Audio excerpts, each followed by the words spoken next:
Cree el aldeano vanidoso que el mundo entero es su aldea, y con tal que él quede de alcalde, o le mortifique al rival que le quitó la novia, o le crezcan en la alcancía los ahorros, ya da por bueno el orden universal, sin saber de los gigantes que llevan 7 leguas en las botas y le pueden poner la bota encima, ni de la pelea de los cometas en el cielo que van por el aire dormidos, engullendo mundos.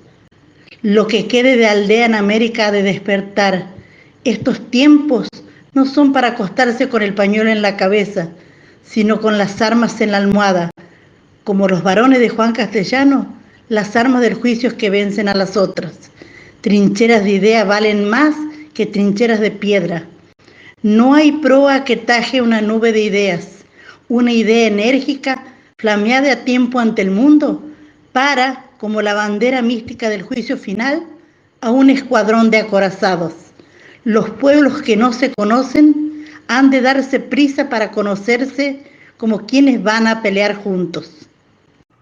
Los que ensinam los puños como hermanos celosos, que quieren los dos la misma tierra, o el de casa chica, que le tiene envidia, ao de casa mejor, han de encajar, de modo que sean una las dos manos. Los que, al amparo de una tradición criminal, se cenarán con el sable tinto en la sangre de sus mismas venas, la tierra del hermano vencido, del hermano castigado, más allá de sus culpas, si no quieren que les llame el pueblo ladrones, devuélvanle sus tierras al hermano. Las deudas del honor no las cobra el honrado en dinero, a tanto por la bofetada. Ya no podemos ser el pueblo de hojas que vive en el aire como la copa cargada de flor, restalhando o sumando según la acaricie el capricho de la luz, o la tundam y traen las tempestades.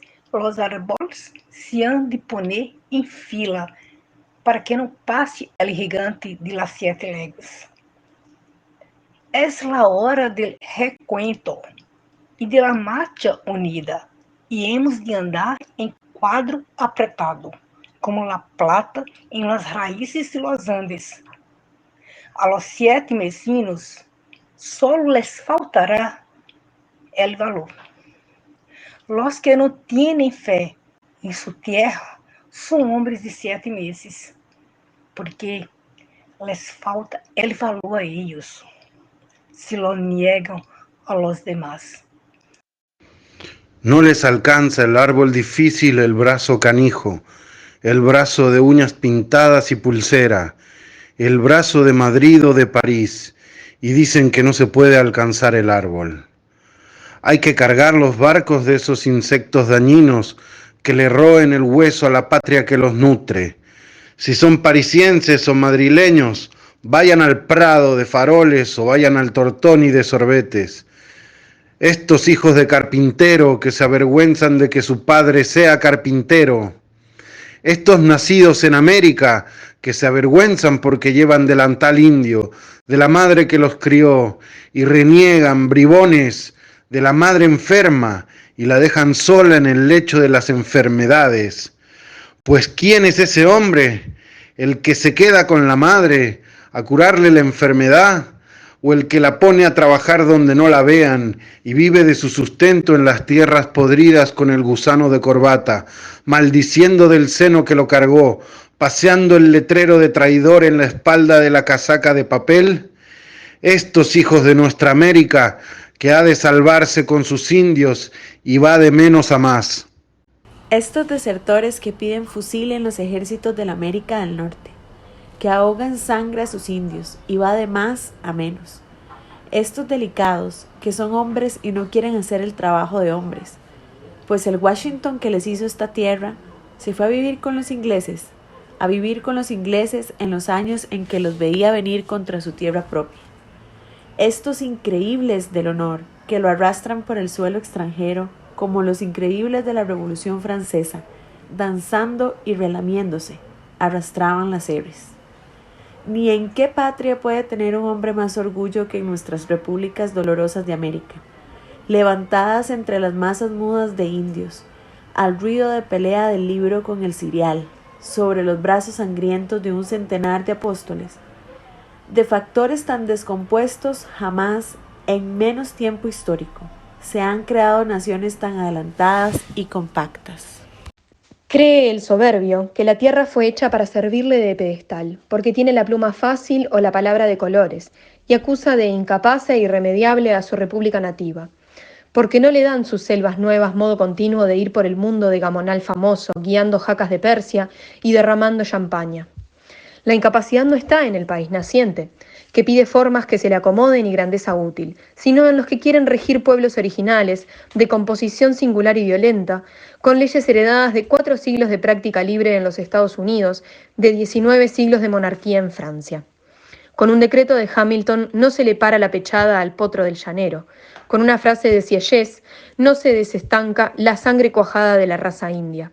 A lo que es, allí donde se gobierna, hay que atender para gobernar bien, y el buen gobernante en América no es el que sabe cómo se gobierna el alemán o el francés, sino el que sabe con qué elementos está hecho su país y cómo puede ir guiándolos en junto para llegar, por métodos e instituciones nacidas del mismo país, a aquel estado apetecible donde cada hombre se conoce y ejerce, y disfrutan todos de la abundancia que la naturaleza puso para todos en el pueblo que fecundan con su trabajo y defienden con sus vidas.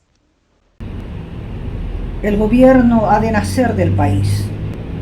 El espíritu del gobierno ha de ser el del país. La forma de gobierno ha de avenirse a la constitución propia del país. El gobierno no es más que el equilibrio de los elementos naturales del país. Por eso, el libro importado ha sido vencido en América por el hombre natural. Los hombres naturales han vencido a los letrados artificiales. El mestizo autóctono ha vencido al criollo exótico. No hay batalla entre la civilización y la barbarie, sino entre la falsa erudición y la naturaleza. El hombre natural es bueno y acata y premia la inteligencia superior, mientras ésta no se vale de su sumisión para dañarle o le ofende prescindiendo de él, que es cosa que no perdona el hombre natural, dispuesto a recobrar por la fuerza el respeto de quien le hiere la susceptibilidad o le perjudica el interés. Por esta conformidad con los elementos naturales desdeñados han subido los tiranos de América al poder y han caído en cuantos le hicieron traición. Las repúblicas han purgado en las tiranías su capacidad para conocer los elementos verdaderos del país, derivar de ellos la forma de gobierno y gobernar con ellos.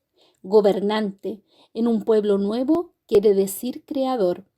En pueblos compuestos de elementos cultos e incultos, los incultos gobernarán por su hábito de agredir y resolver las dudas con su mano, allí donde los cultos no aprendan el arte del gobierno.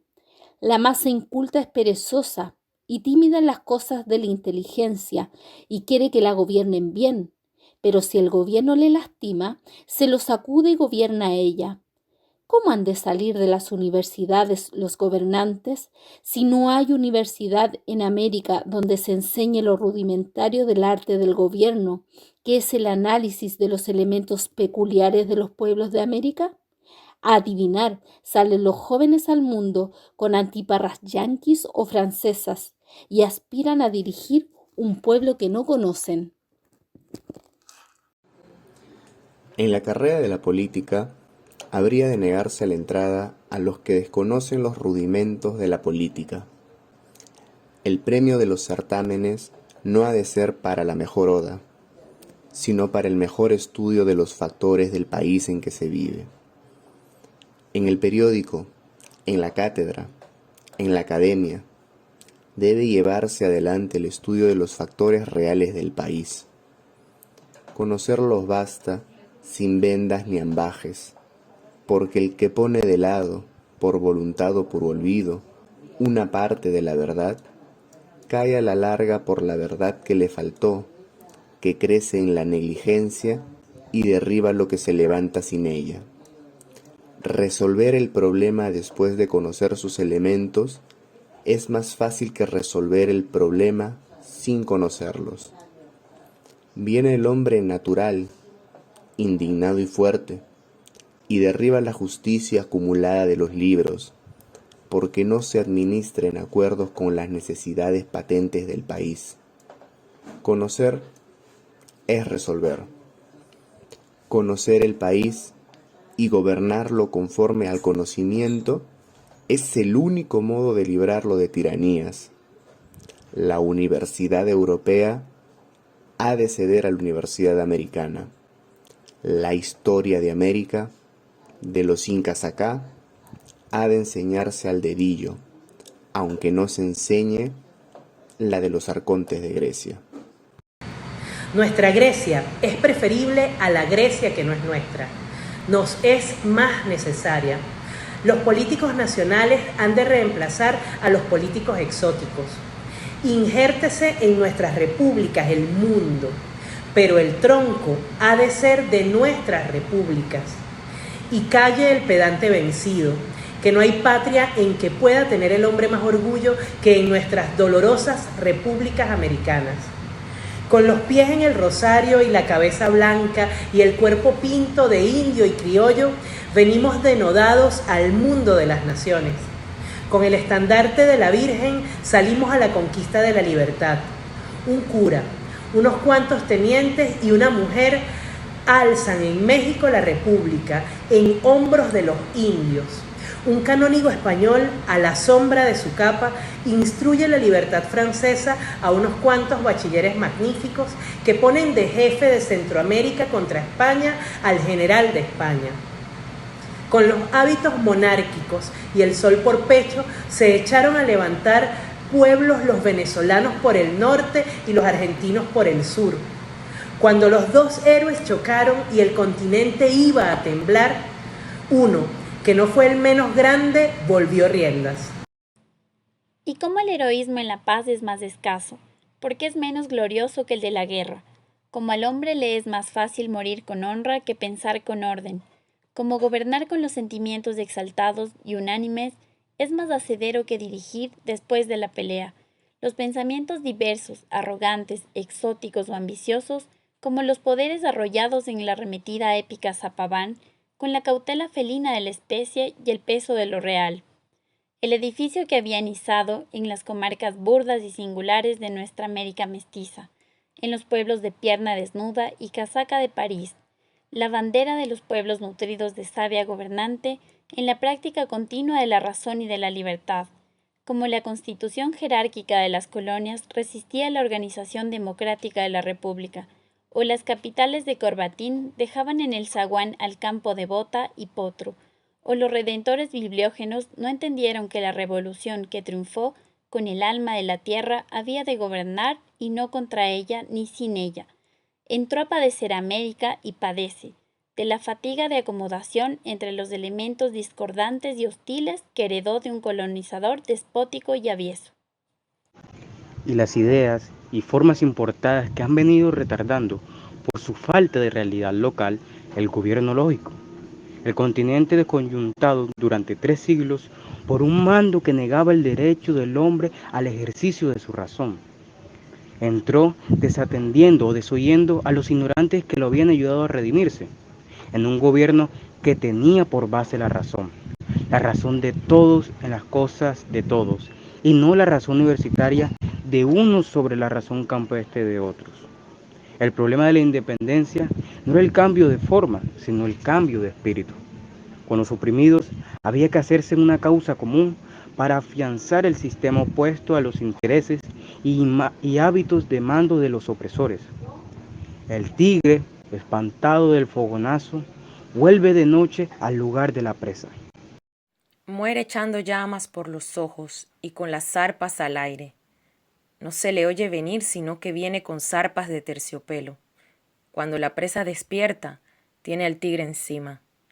La colonia continuó viviendo en la República, y nuestra América se está salvando de sus grandes yerros, de la soberbia de las ciudades capitales, del triunfo ciego de los campesinos desdeñados, de la importación excesiva de las ideas y fórmulas ajenas, del desdén inocuo e impolítico de la raza aborigen por la virtud superior, abonada con sangre necesaria, de la república que lucha contra la colonia. El tigre espera, detrás de cada árbol acurrucado en cada esquina. Morirá con las zarpas al aire echando llamas por los ojos. Pero estos países se salvarán, como anunció Rivadavia el argentino, el que pecó de finura en tiempos crudos. Al machete no le va vaina de seda, ni el país que se ganó con lanzón se puede echar el lanzón atrás, porque se enoja y se pone en la puerta del Congreso de Iturbide a que le hagan emperador al rubio. Estos países se salvarán porque, con el genio de la moderación que parece imperar por la armonía serena de la naturaleza en el continente de la luz y por el influjo de la lectura crítica que ha sucedido en Europa a la lectura de Tanteo y Falasterio en que se empapó la generación anterior, le está naciendo a América en estos tiempos reales el hombre real. Éramos una visión con el pecho de atleta, las manos de petimetre y la frente de niño. Éramos una máscara con los calzones de Inglaterra, el chaleco parisiense, el chaquetón de Norteamérica y la montera de España. El indio mudo nos daba vuelta alrededor y se iba al monte, a la cumbre del monte, a bautizar a sus hijos. El negro, joteado, cantaba en la noche la música de su corazón, solo y desconocido, entre las olas y las fieras. El campesino, el creador, se revolvía ciego de indignación contra la ciudad, desdeñosa contra su criatura. Éramos charretera y togas en países que venían al mundo con la alpargata en los pies y la vincha en la cabeza. El genio hubiera estado en hermanar con la caridad del corazón y con el atrevimiento de los fundadores la vincha y la toga, en desestancar al indio, en ir haciendo lado al negro, suficiente en ajustar la libertad al cuerpo de los que se alzaron y vencieron por ella. Nos quedó el oidor y el general y el letrado y el prebendado, la juventud angélica, como de los brazos de un pulpo echaba al cielo para caer con gloria estéril la cabeza coronada de nubes. El pueblo natural, con el empuje del instinto, arrollaba ciego de triunfo los bastones de oro. Ni el libro europeo ni el libro yanqui daban la clave del enigma hispanoamericano. Se probó el odio y los países venían cada año a menos. Cansados del odio inútil de la resistencia del libro contra la lanza, de la razón contra el cirial, de la ciudad contra el campo, del imperio imposible de las castas urbanas divididas sobre la nación natural, tempestuosa e inerte, se empieza, como sin saberlo, a probar el amor. Se ponen en pie los pueblos y se saludan. ¿Cómo somos?, se preguntan, y unos a otros se van diciendo cómo son. Cuando aparece en Cojimar un problema, no van a buscar la solución a Danzig. Las levitas son todavía de Francia, pero el pensamiento empieza a ser de América. Los jóvenes de América se ponen la camisa al codo, hunden las manos en la masa y la levantan con la levadura del sudor. Entienden que se imita demasiado y que la salvación está en crear. Crear es la palabra de pase de esta generación. El vino de plátano, y si sale agrio, es nuestro vino. Se entiende que las formas de gobierno de un país han de acomodarse a sus elementos naturales, que las ideas absolutas, para no caer por un hierro de forma, han de ponerse en formas relativas, que la libertad, para ser viable, tiene que ser sincera y plena, que si la república no abre los brazos a todos y adelanta con todos, muere la república.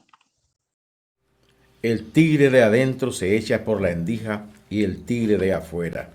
El general Sujeta en la marcha a la caballería al paso de los infantes. O si deja a la saga a los infantes, le envuelve el enemigo la caballería. Estrategia es política. Los pueblos han de vivir criticándose, porque la crítica es la salud, pero con un solo pecho y una sola mente. Bajarse hasta los infelices y alzarlos en los brazos. Con el fuego del corazón deshelar la América coagulada. Echar, bulliendo y rebotando por las venas la sangre natural del país.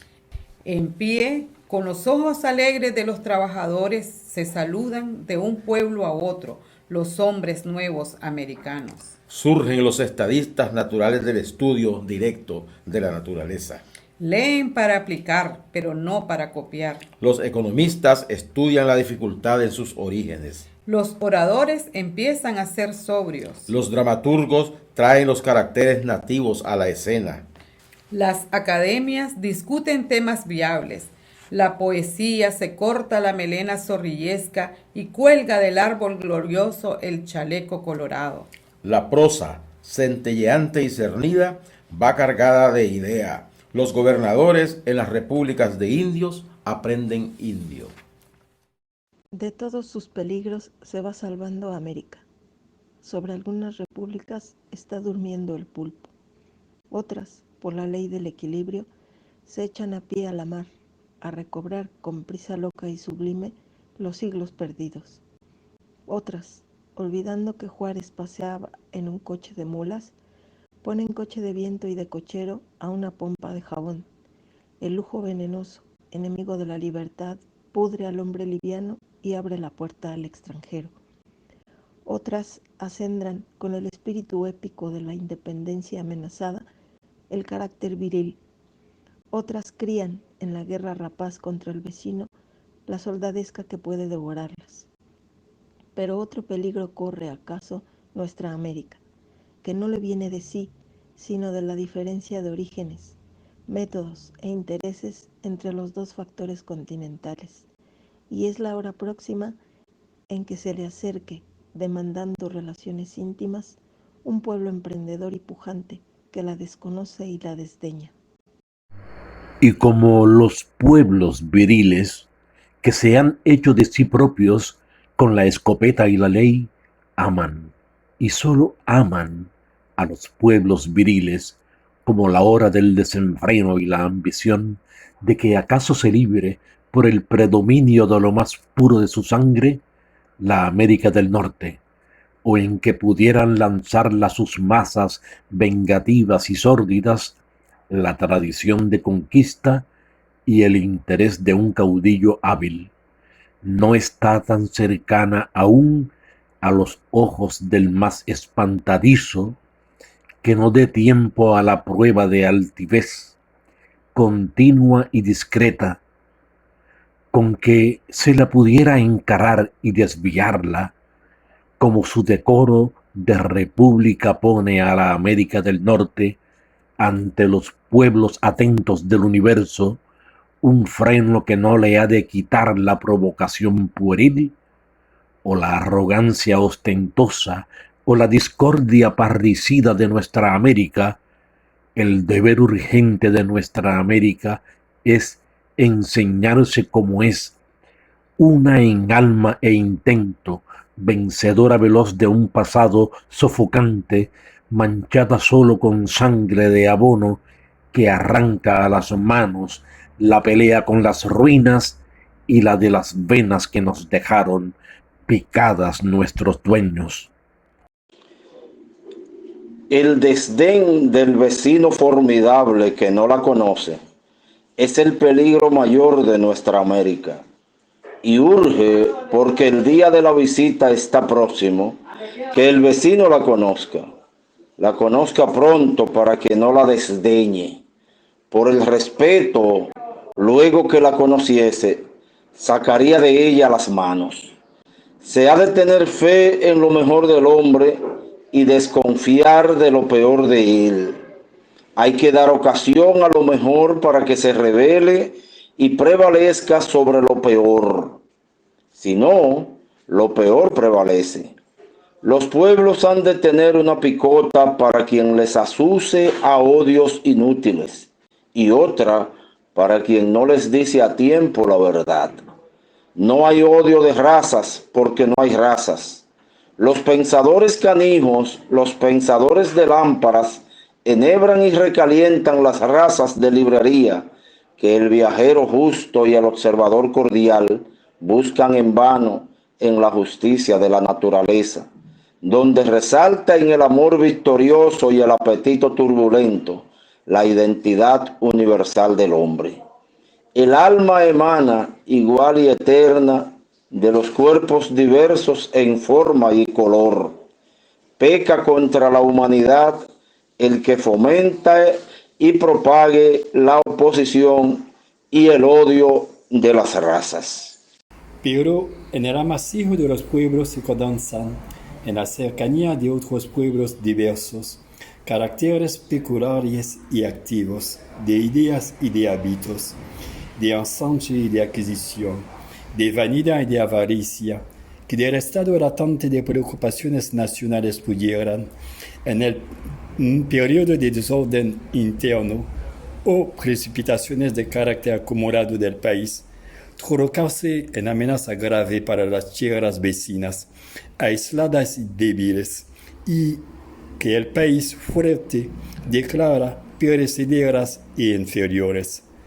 Pensar es servir, ni ha de suponerse, por antipatía de aldea, una maldad ingénita y falta al pueblo rubio del continente, porque no habla nuestro idioma, ni ve la casa como nosotros la vemos, ni se nos parecen sus lacras políticas, que son diferentes de las nuestras, ni tienen mucho a los hombres biliosos y trigueños, ni mira caritativo, desde su eminencia un mal segura, a los que con menos favor de la historia suben a tramos heroicos la vía de las repúblicas, ni se han de esconder los datos patentes del problema que pueden resolverse para la paz de los siglos, con el estudio oportuno y la unión tácita y urgente del alma continental. Porque ya sueña el himno unánime. La generación actual lleva a cuesta por el camino abonado por los padres sublimes, la América trabajadora, del bravo a Magallanes, sentado en el lomo del cóndor, rego el gran semi, por las naciones románticas del continente y por la isla dolorosa del mar, la semilla de la América nueva.